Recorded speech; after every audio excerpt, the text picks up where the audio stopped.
I think we can go ahead and get started. Thanks again for joining our Home for the Holidays webinar. We're really excited to host this ahead of the holiday season. We know that for a lot of you, especially those in security, that heading home for the holidays often means stepping into the role of family tech support. So in this webinar, we're going to give you some simple and practical tools and tips for you to help your loved ones help themselves, learn how to stay safe online without overwhelming them.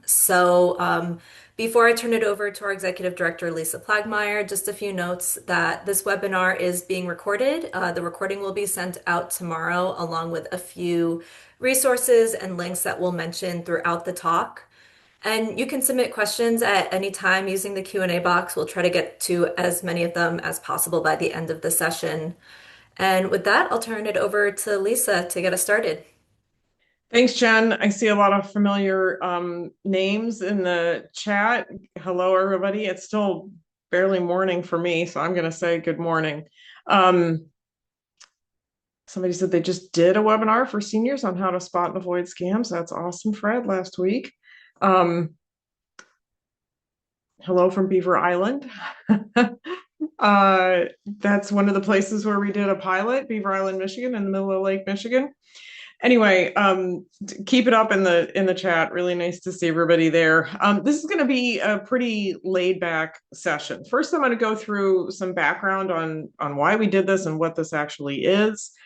And then we'll take a look at the PowerPoint that we're developing for you to use. It's about 99% done for you to use when you actually do a session. So we've got the workbooks, and then there's an accompanying PowerPoint. Then there's also going to be a tip sheet. We'll talk about some of the tips that we have for you on holding a session. So let's get started. Let me share my screen and we'll get started with the background. Share, there we go. Okay, hopefully you guys can all see that. So we were approached actually by a library in northern Michigan that said, can you please do something? Our demographics skew a little older here, and we're looking for something to help the people in our area. And that got us thinking about the content that we currently, at that point, like a year ago now, had available for the aging demographic. And I thought through some of the sessions I had done in the past for that age group, and we just didn't feel like we had nailed it. We felt like we were giving them information that was kind of like just maybe going a little bit over their heads, not because of any issue on their side, more because we were making too many assumptions about maybe using a little bit too much tech speak. We try not to use any at all. But, if I said to you, go enable multi-factor authentication on Meta Account Center, and we told you why MFA was a good idea and all those things, like you'd probably get that. If I said that to my mom, if I said, okay, mom, go to Meta Account Center and enable MFA, she probably wouldn't even find the little gear. She probably wouldn't even be able to get to Account Center and get to the settings. So we realized that we really needed to just completely recreate or create from scratch something brand new that really connected with this demographic. I have my own struggles with my mom and my aunt. Both have been victims of tech support scams. Tech support scams are the leading the scam that the most aging adults have been victimized by. The losses are thankfully relatively low. It's not an expensive scam for them, but it's the most common one. And in both cases, they got a pop up on their screen saying they needed to call, there was a problem with their computer, all those types of things. So we started looking more at the problem. Our OBehave research and FBI research tells us that that the losses in this age group are higher per capita than any other age group. Younger people actually get scammed more frequently. But the losses are lower. They don't have as much to lose. It's older folks that have a whole lot more to lose. They've got their life savings. And things like pig butchering are affecting familial wealth. Like that's, if you think about it, if your parents or grandparents lost their life savings, that's eventually, that has an effect on the entire family for generations to come. So these folks, when they are victimized, have, of course, the financial struggle that can not just affect them, but affect their family. If you end up caring for people you weren't planning on having to care for, there's the emotional distress of being victimized. That emotional distress can also cause physical health impacts just due to the stress. Whole lot of shame involved here, embarrassment, lack of trust, self-doubt in themselves that, geez, can I trust myself to do anything? I made this massive mistake. um, can I manage any of my own stuff, or is this just all the emotions around it are awful. A lot of people don't tell their own family members. My aunt told me, I don't even know if she would have told my cousins, her kids. But I was happy she felt like she could approach me about it. And then just social and relationship strain. I talk to a lot of adult children who don't work in cybersecurity or fraud or scams, and they're very frustrated if something happens to their parents. They sometimes the people that love you the most and are the closest to you can actually be the ones that will attribute the most blame. You should have known better. How could you have fallen for that? Those kinds of things. Um, that actually happens frequently. Not from a complete stranger might have more empathy for you than your own adult children. So that's really unfortunate. Um, Older adults are less confident than younger generations in their ability to recognize something malicious. That's actually a good thing. So this a lot of this data comes from our O Behave report. If you're familiar with that, if not, maybe Lucas can drop a link in the chat. Um, Overconfidence, as most of you know, when it comes to dealing with anything, is not a good thing. The overconfidence that you're going to recognize the phish, you're going to recognize the malicious text, you're going to be able to tell the difference between something that's AI generated, that's a deep fake, and something that's real. So I actually think it's a good thing that they're a little less confident, because they do take their time because of that lack of confidence, where we see younger people rushing through and clicking on things that are malicious in their haste and in their overconfidence. They are more likely than other demographics to feel that they could be the target. So they actually feel targeted, not to just random cybercrime, but they feel like this is targeted at them. And we see this in our O Behavior report. And we also heard this when we did 2 focus groups. So we did a focus group with um, older folks that are consider themselves tech savvy. They were like had a little club that they ran, a Zoom that they ran on a regular basis to talk about technology.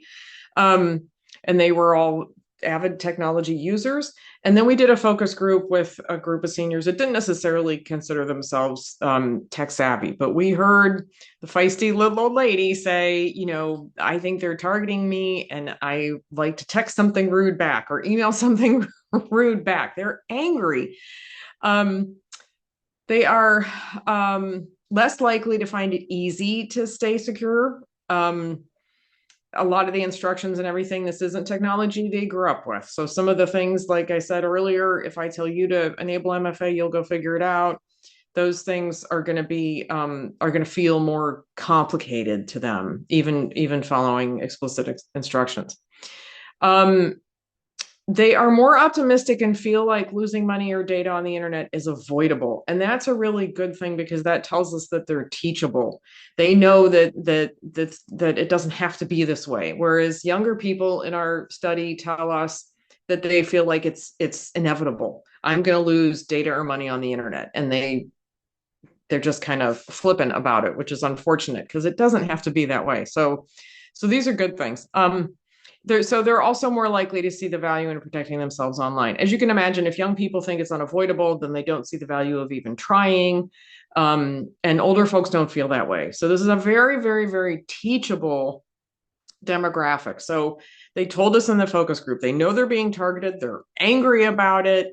They're kind of overwhelmed by it. If you think about being home all day and the phone ringing all day with scam calls, things like that, the amount of text that they're getting, the scammy text that they're getting, just the sheer volume alone those of us that are still in the workforce, we're kind of used to multitasking and being really busy and having, Teams or Slack and email and text and like all this stuff coming at us all day.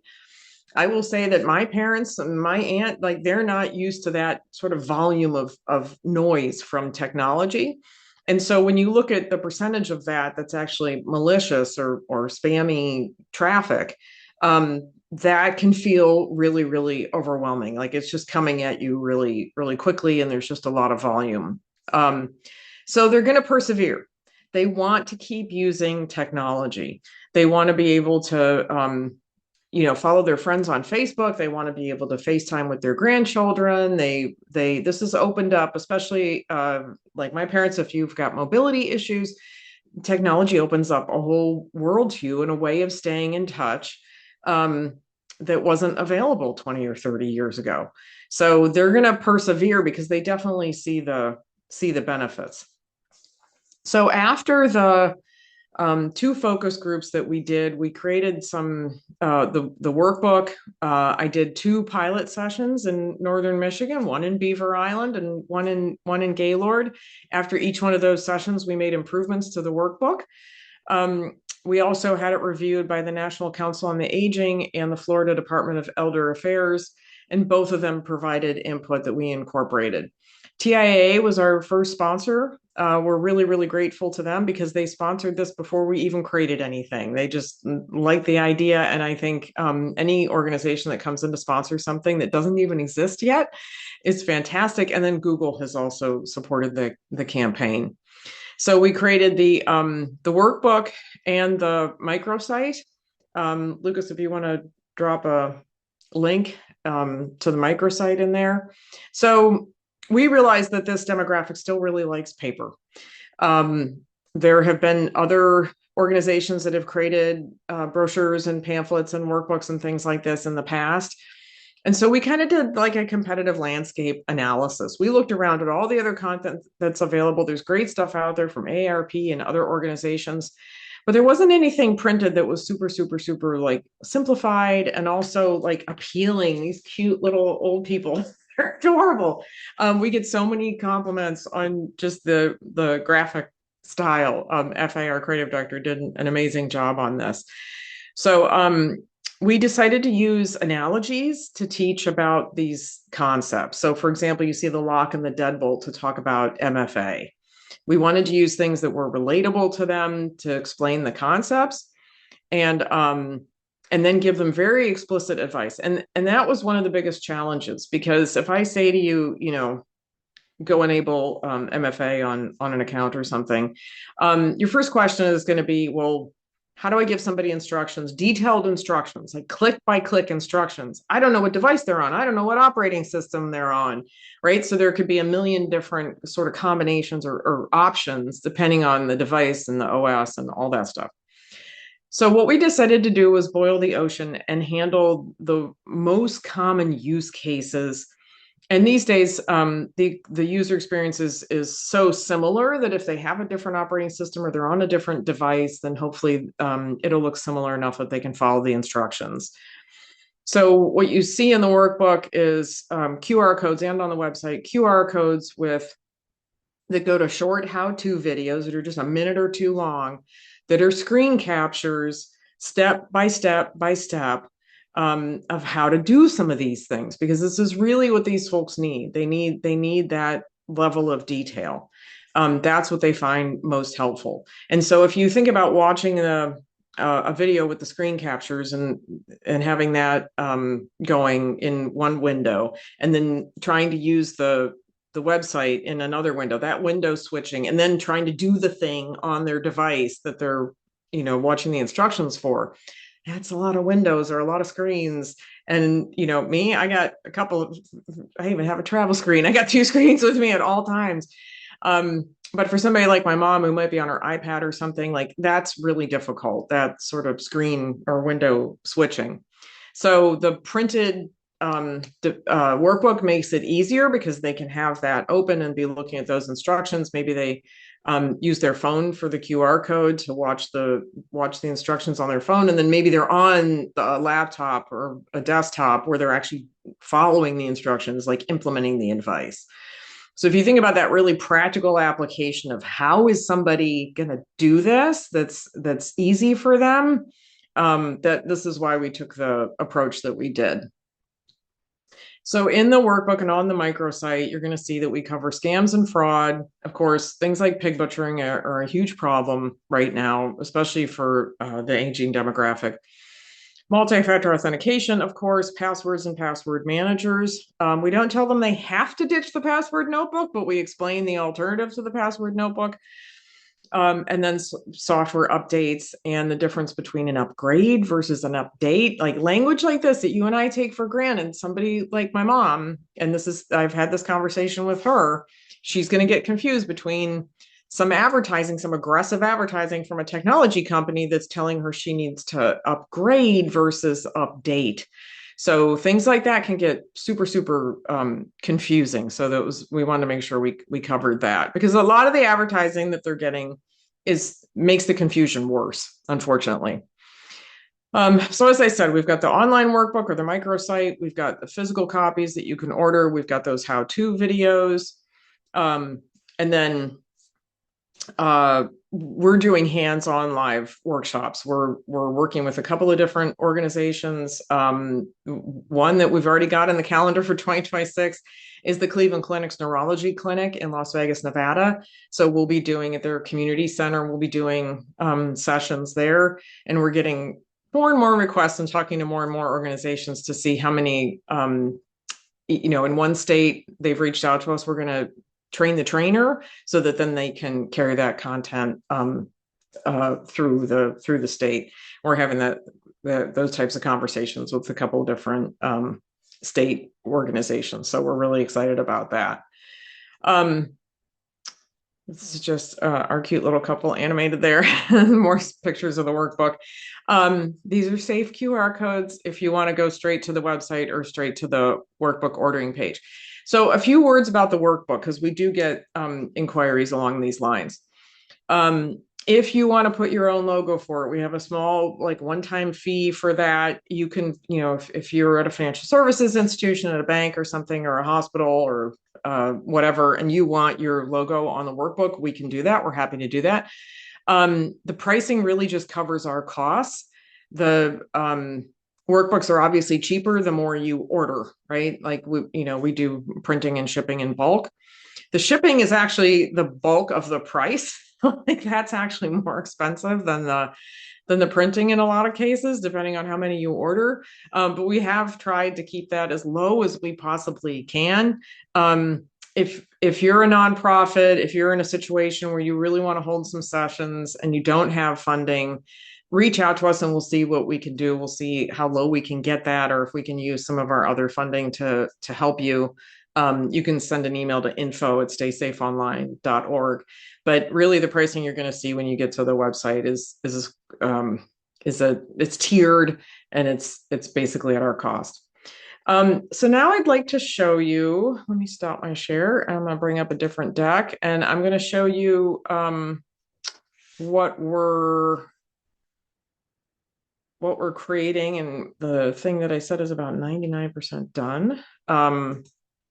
The deck that is the actual PowerPoint that we recommend you use if you're doing a session in your community. So when I was testing this content, there we go. Thing. I have too many PowerPoints open. Here we go. I've got the right one. I used a PDF of the workbook, and it was awkward, but it was a pilot, and that just made the most sense at the time.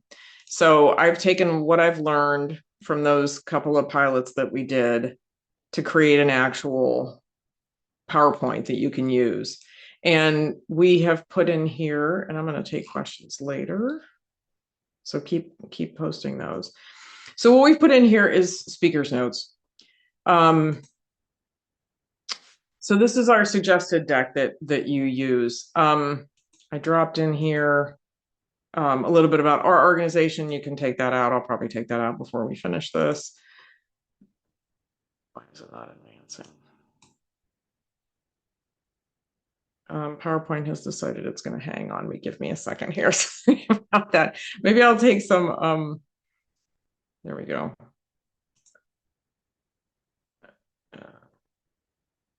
Sure why this doesn't want to advance. Sorry about that. Okay. Um, so this is the deck that we've created with speakers notes so that you can go do a session on your own, right? You're gonna welcome everybody. I think the main thing is to talk to them about how what you'll see in the speakers notes is that we're not here to scare them, right? Most of the stuff they see in the media about cybersecurity is scary and leads to that feeling of overwhelm that shows up in our research. Um, and that we've boiled down the advice into some really concise things that they can do, that we'll do in the room. So that's one of the most important things to understand. These sessions are meant to be hands-on, so people need to bring their device or devices. So we had one experience where there was one person, one of the pilots, who didn't bring their phone. They brought their laptop, and then when they went to do something with MFA, they didn't have their phone to get the code. So really, really important that you stress in the promotional materials, and we'll have this in the ones that we're designing that'll be in the toolkit. But very important that people understand that they need to bring their devices with them, that this is meant to be a hands-on session. What I'm most proud of about what we've created here is that they will leave more secure than they came, because you're going to actually do some of these things with them hands-on. The other thing that's really important to know, we'll talk about this more later, you're going to need volunteers, because the people in the room are going to have questions. So, and you can't have too many volunteers, because there are some cases where I saw in one of the pilots, we almost had like one volunteer for every 2 or 3 attendees. And we really needed that. You don't want to be touching their devices. You don't want to be clicking on anything for them. But the volunteers definitely need to be there over their shoulder, helping them, guiding them through some of the activities that we've designed into the curriculum. Because this is meant to be hands-on. They're meant to do these things in the room, and if they do some of these actions on one app or account, then hopefully that'll just make it easier for them when they go home to do things like enable MFA on more accounts, for example. So we just kind of do an overview at the beginning. Again, there's speakers notes for all of this. We talk about some of the data from the FBI on the losses from cybercrime and scams. We just kind of go over a nice welcome at the beginning. Then there's not a lot of copy on the slides. There's a ton of copy in the speaker's notes for you. So here we're just talking about like the benefits of technology, that we can communicate with people like never before. It's really amazing. You can, call your friend in Europe without paying $1 a minute anymore. Like all these things are really great. But because they're cheap and easy, they're also cheap and easy for the bad guy, right? For cyber criminals. The first thing here to kind of warm up the audience is to, one of the things we ask people is we start talking about scammy texts, and then to get some audience participation, and people love to talk about this, we pause and ask people, tell us about a scammy text that you've gotten lately. My favorite is one that I got: I left my shoes in your car. And the emotions that conjures up, like suddenly you have this image of somebody standing on the side of the road without any shoes on. So it does kind of tug at you in a way. Like all these things have an emotional appeal. But they will get out their phones and they will tell you like what's on there, and some of the crazy things that it could just be hello or what's for dinner, or the classic wrong number start to a pig butchering scan, something like that. That just kind of gets people talking and kind of warms them up a little bit. And then we talk about how these things are designed to play on your emotions, because like I said, we have run into some folks who've said, I want to text them something rude back. And so what we're teaching them here is not to respond at all, and just to report it and delete it. So kind of the difference between what scams look like when there was somebody selling Rolexes on the corner and from their trench coat versus what it looks like today. And then we talk about scammy messages. kind of holistically, right? It's emails, it's texts, and it's phone calls. But then we go into a little bit more depth with this infographic on phishing emails. So one of the first activities that we actually do that's hands on is they don't all know how to preview a link. So hovering when you're on a phone where you kind of press and hold is very different than hovering when you're on a laptop or something. So when we talk about this is something that you and I probably take for granted, checking a sender address, checking a link, by now people know to hover. Not the case with this demographic. There were plenty of people in the room during my pilot sessions that didn't know how to check. And so that's one of the things. This is like the easiest activity that we start out with. Just have the volunteers walk around the room and check that everybody knows how to check a sender address and how to check a link, particularly that like long press on a phone. And it might be different depending on what kind of device they have. So that's the first activity there. We just cover a few FAQs. What if I actually clicked on something that was malicious? What do I do? And again, there's a full set of speakers notes about all of this. We talk about not responding, and then we talk about not answering the phone. So if you think about it, when I was a kid growing up and we had a phone that looked like this, when the phone rang, if mom couldn't get it, she would yell, "Somebody get the phone." You always answered the phone 40 years ago. We always did in my house. That's how my parents grew up. And they really want to be polite. That's the other thing we notice in this demographic. They want to be nice. So they want to answer the phone. They're afraid they're going to miss a call from, a grandchild or a doctor or something. Um, and they want to be polite. And so they feel like to not answer is being this is a behavior that is completely different than what they lived with their whole lives. So we talk to them about not answering, putting all their important contacts in their phone so they know who's calling. We talk about phone numbers being spoofed. But really the message we give them is it's okay not to answer. If it's really important, they'll leave a voicemail. If it's a voicemail from your bank or something like that that seems fishy and you're curious, is everything okay? Then call the number to be your bank's number or the number on the back of your credit card or, any of those things. If it's Amazon calling you and we tell them about in the speaker's notes, you'll see the IRS never calls you. Most times there's, very few entities are actually going to call you. My mother spent probably 10 minutes on the phone with a scammer pretending to be Amazon a couple weeks ago. And I was like, just for the number of times we've talked about this, I was kind of shocked that she still can't resist the urge to carry on a conversation. Nothing bad happened.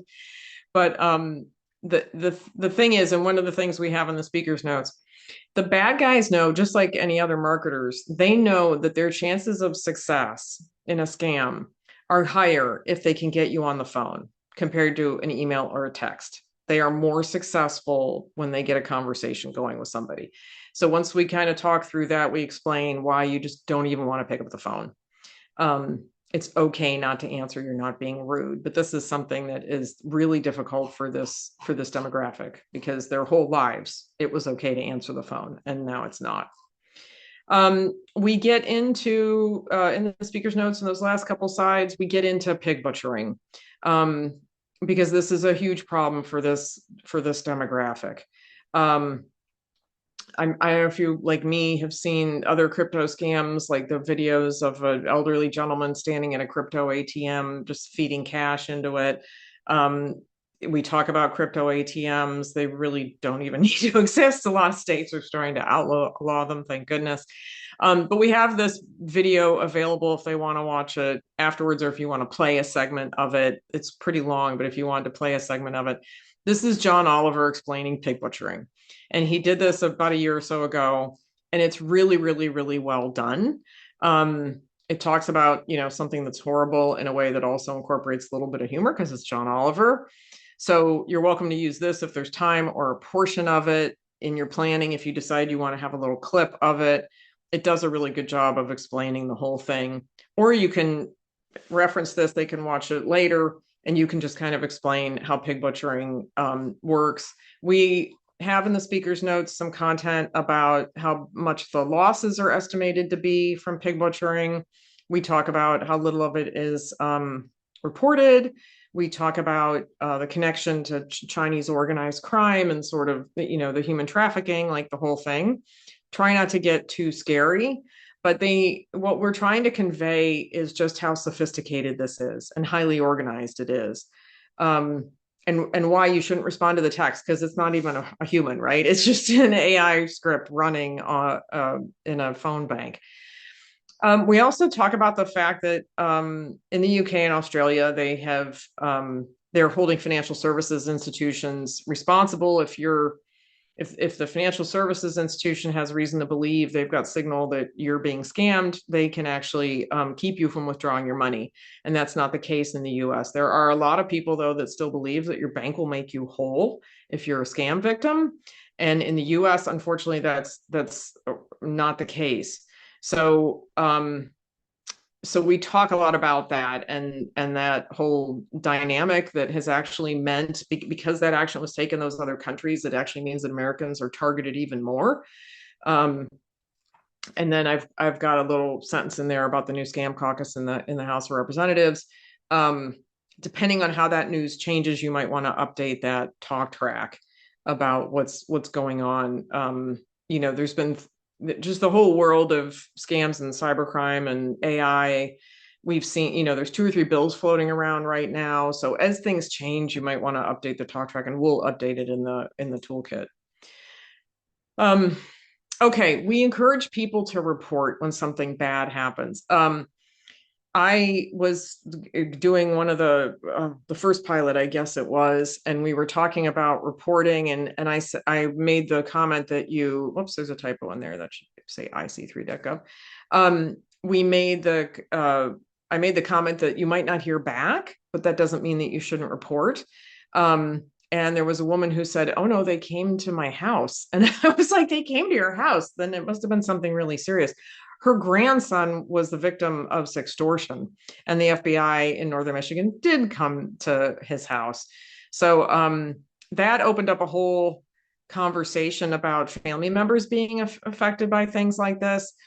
And so we've actually added in the workbook, because we thought, sextortion is one of those things that a teenage male might not tell his parents, but he might tell his grandparents, because a lot of us in life feel safer talking to grandma and grandpa than we did talking to our own parents. So that caused us to put in the other resources section at the very back a line in there about sextortion and NCMEC, and just some educational material about sextortion, because we realized that grandparents love their grandchildren and want to protect them. So anyway, we talk about reporting quickly, calling your financial services institution, and then reporting it to law enforcement. Again, some FAQs on the things that we covered in the previous section, and there's speaker's notes for all of those. And then we have a section on passwords and how they've been around since the beginning of time, like Open Sesame, but they're not really working the way they were intended for us anymore. Passwords alone are not enough. And we have some pretty bad password habits. So there's a full page of speaker's notes on that. And then we talk about how important it is. The PIN for your ATM is probably four digits long, but for a password that doesn't cut it. The speaker's notes include a description of password cracking software. So they realize, most folks, especially in this demographic, are going to think that there's a hacker in a hoodie somewhere who's trying to guess, who's trying to decipher their password. And they don't realize that they're not up against another human. They're up against a human with technology. So once you sort of explain that, then the rest of this advice starts to make sense to them.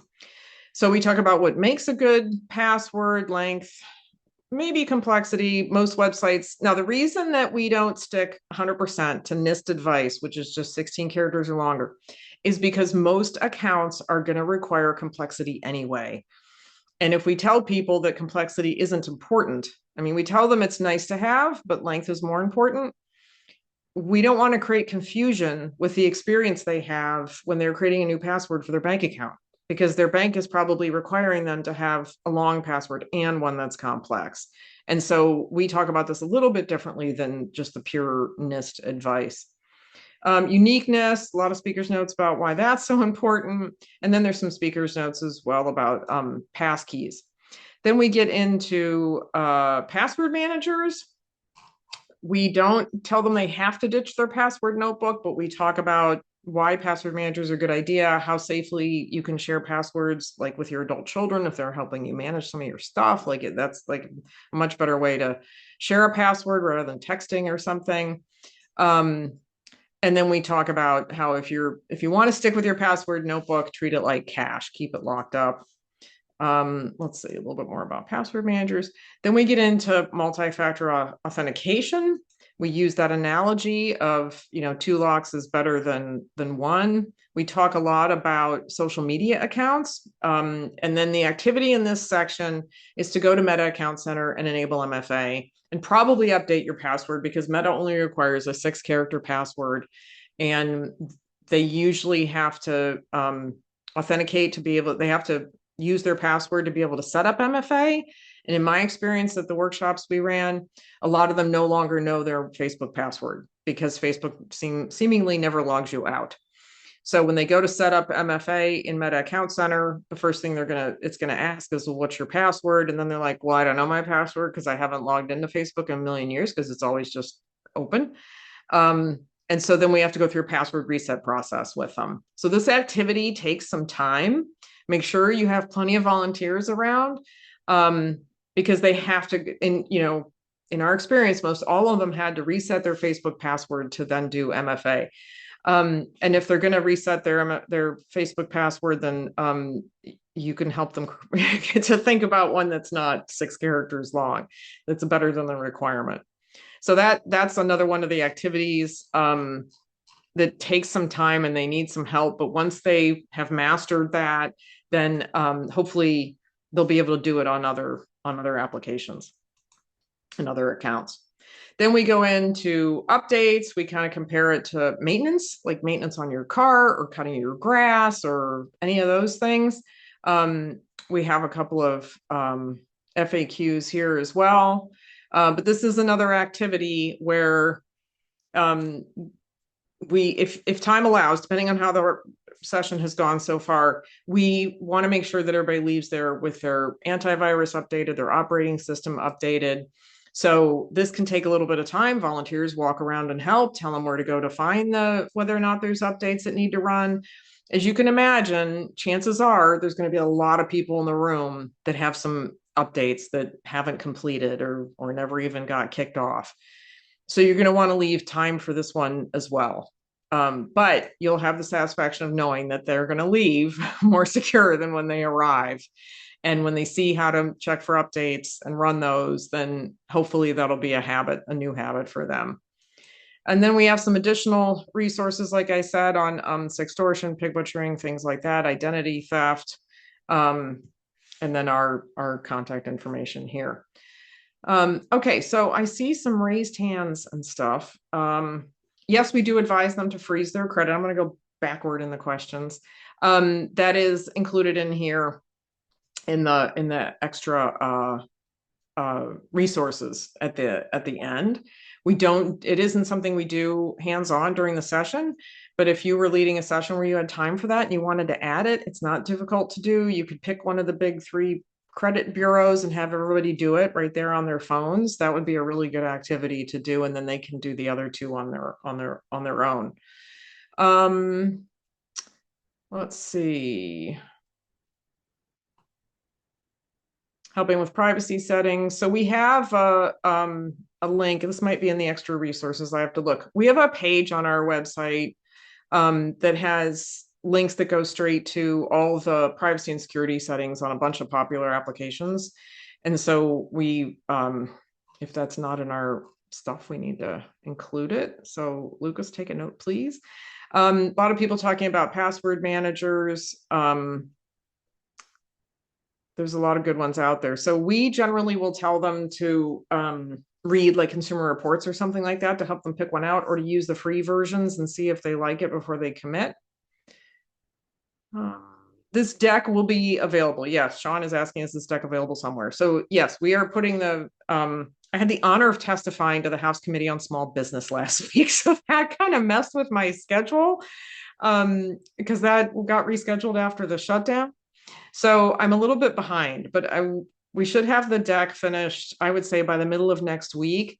And so, Lucas, if you can throw it into the chat, um, the link, so we have a web page set up where you can just put in your name and email address. And as soon as we have this deck finished next week, and then our tip sheet and any the social media assets, like everything else we're creating so that you can go run a session in your community, that should all be ready by the end of next week. And we'll make sure that you get that if you pre-register to receive that volunteer toolkit. So thank you, Lucas. He's just put that link in there.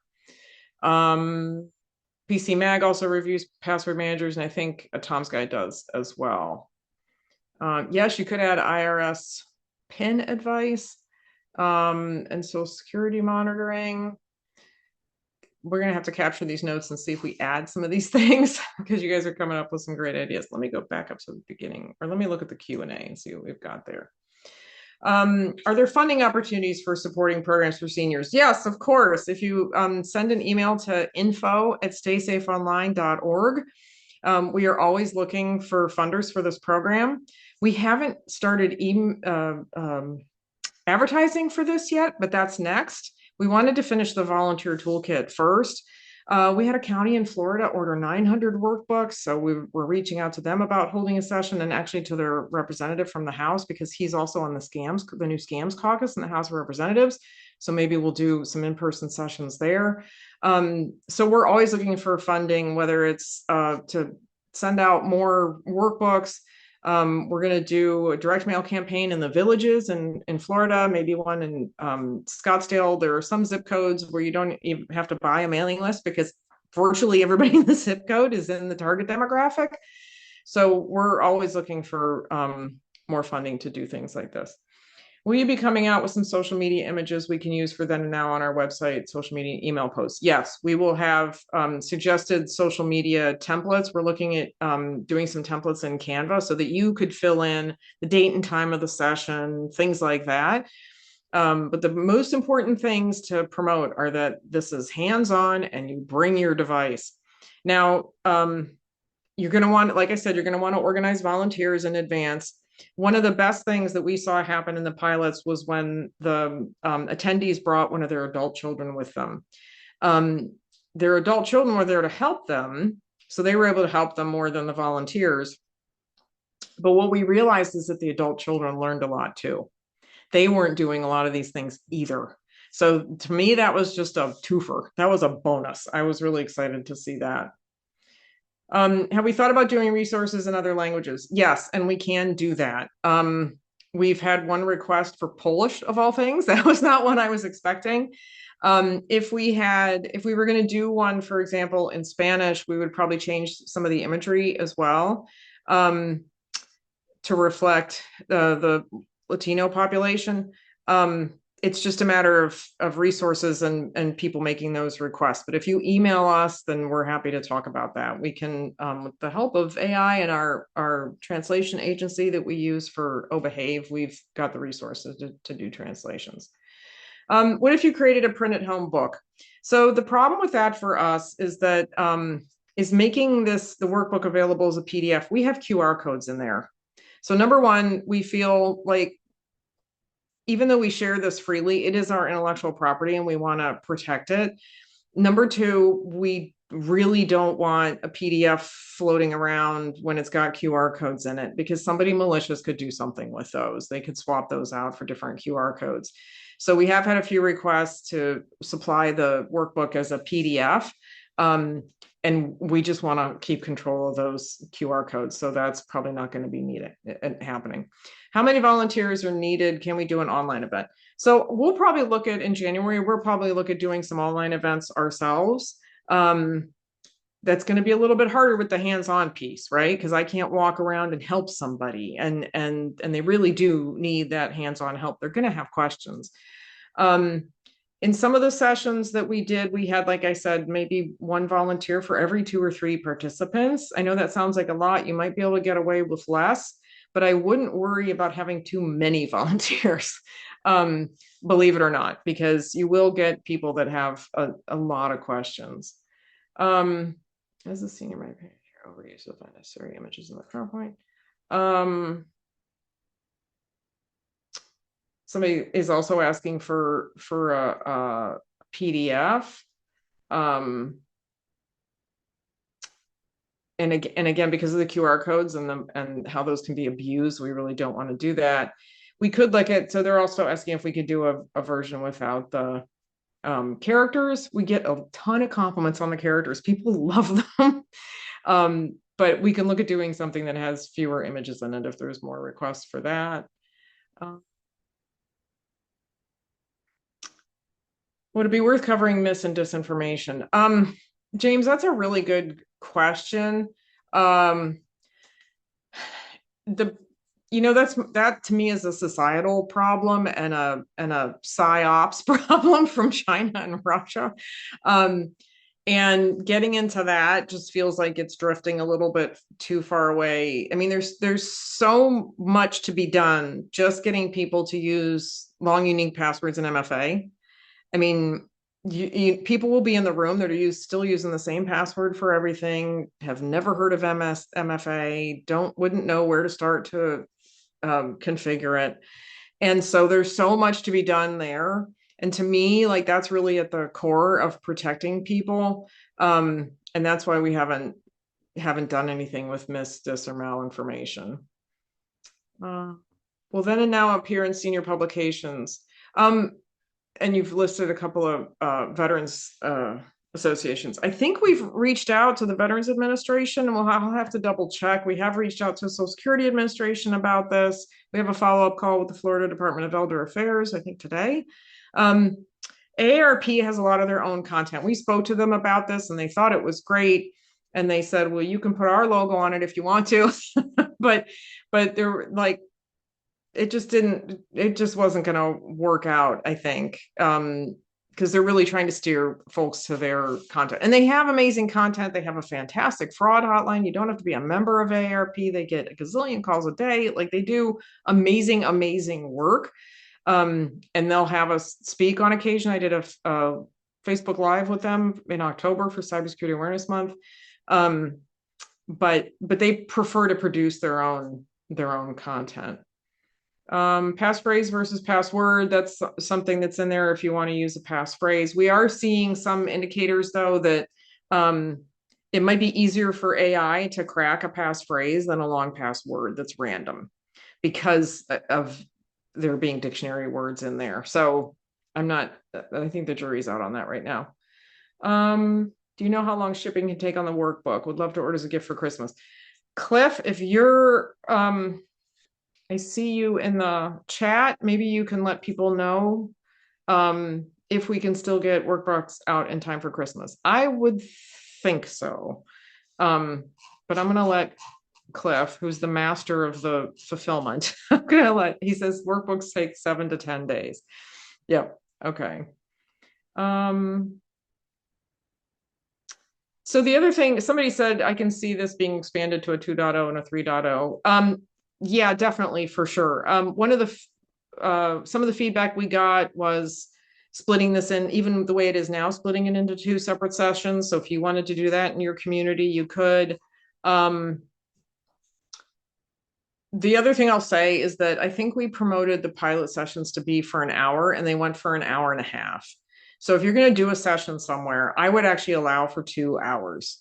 I would advertise it as an hour and then say that there's like optional Q&A or something at the end, or more hands-on help at the end, that you'll be available longer. But I think if you promote it as being 90 minutes or 2 hours, I think that could hurt attendance. Once you get people there, I think and they see like that they're actually getting things done and feeling good about that, they'll stay. They'll stay because we're actually helping them. We're actually doing these things. We didn't just scare them or give them some knowledge and send them home to figure it out themselves. This is hands-on, on the spot. Um, but I would advise you to advertise it as a 60-minute session with extra time for Q&A at the end. And then if you want to make yourself available, I would say block the room and block your time, you personally, for 2 hours, because I could really easily see how in some cases there would be people who would want to stay longer and want to do more since they have help in the room. But both of the pilot sessions we did were scheduled for an hour and went for 90 minutes. Let's see. Somebody says older folks wear out. Um, I mean, if there's coffee and cookies and they're there with their friends and they're powering through some of these things, like they were pretty enthusiastic. I was happy to see that. Um,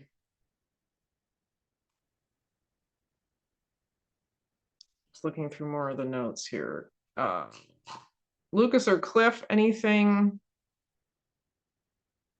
that you're seeing in the chat that I should address if you want to unmute, because I haven't been keeping up with everything that's in here.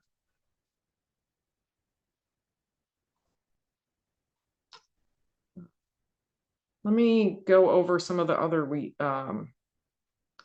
tips we have for you that are going to be in the sort of tip sheet. The 2 pilot sessions we did were with local libraries, but of course, a lot of communities have like a dedicated senior center or a community college, neighborhood associations, things like that. You might want to reach out to like Kiwanis or Rotary, any of those kinds of clubs. Again, the toolkit will have social media graphics and things you can use as like online advertisements, like maybe your library has a newsletter and you want to be able to post something in there. So that'll all be in there. Volunteers will give you some information that you can use to help you recruit volunteers. College students and high school students are really, really, really good with this. We had a couple of young people in the room at one of our pilot sessions, and just the dynamic was really sweet between the grandchild age person and the grandparent aged person, and a lot of patience and a lot of help, and that was really good. I also like adult children to be there too. That was really good. Make sure you advertise for people to bring their devices. In one case, we handed out the workbooks a week or 2 in advance for our second pilot session. So that's also an option. This was a small community and they made the workbooks available at the library. The library is really close by. And so for people to come by and get a workbook in advance and look at it in advance was fine. And then they brought it on the day of the session. And some of them had already looked at it. They already came with their questions. You don't have to do it that way, but it certainly doesn't hurt.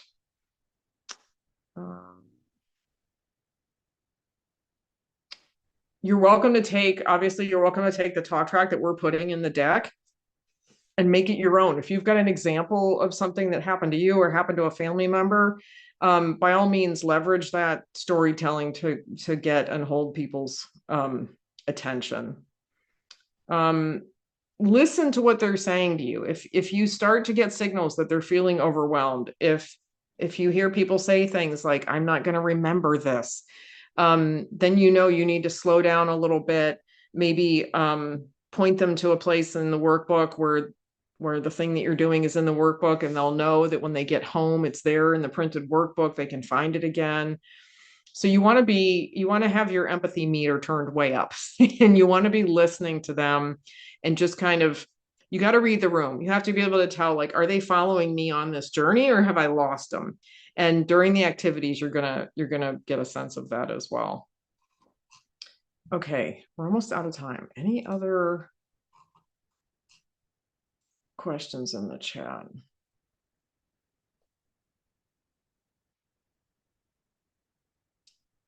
Yes, I'm glad Cliff mentioned that. So we are actually doing a workshop on how to do this workshop at RSA. Cliff and I got accepted to do that if you're going to be at RSA on the Thursday morning. So it'll be a train the trainer type of workshop. And we'll have plenty of workbooks with us there too.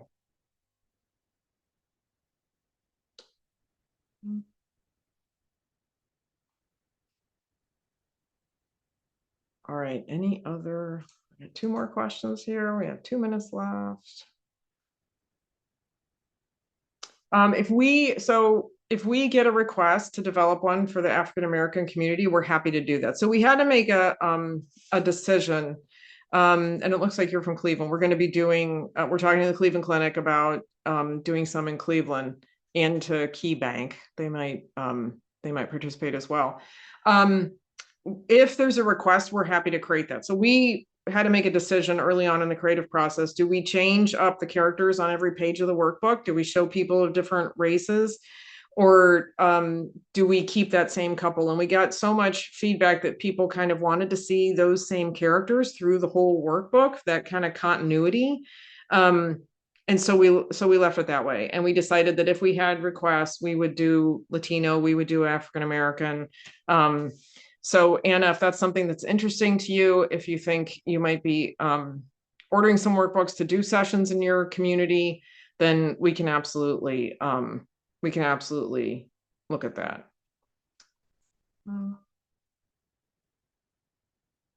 Korean, yes, send us an email. It's info@StaySafeOnline.org. I'll put that in here.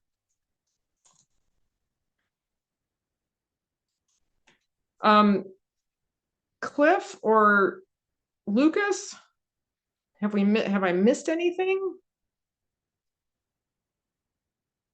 that you see in the notes? I don't think so. Are we good?